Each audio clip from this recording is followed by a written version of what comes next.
Hey, we were notified earlier in the week that our 2026 World Cruise on the Coral Princess had been canceled. We received a letter and it essentially said the decision follows extensive consultations with global security experts and government authorities to ensure we uphold the highest standards of safety while delivering an exceptional travel experience. So I totally get it. Like, it's a funny world out there. And, because I do understand what's happening in the global community, I am a cruiser and know these things can happen. I think it's really helping me to deal with this in a very constructive and productive way. No,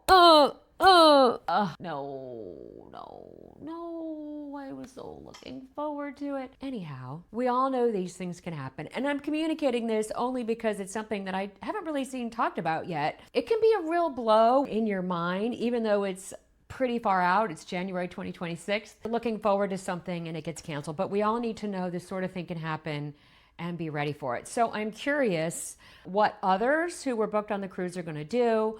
Obviously, everyone will receive a refund.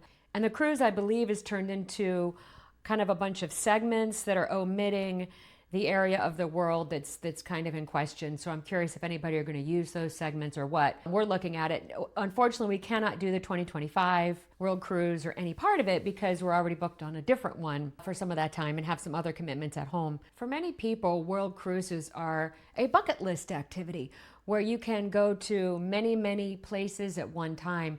And for a lot of individuals, they go to multiple World Cruises.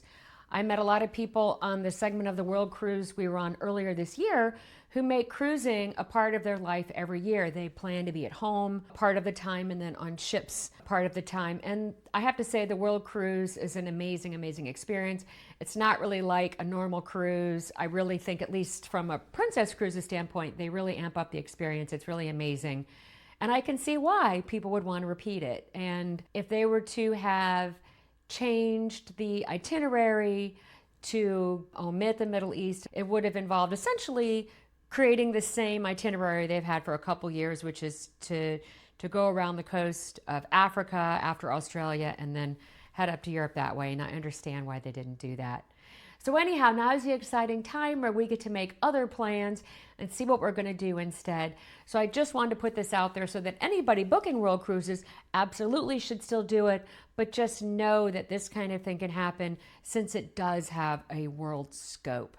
Anyhow, happy cruising, and I hope you have a great day. Bye.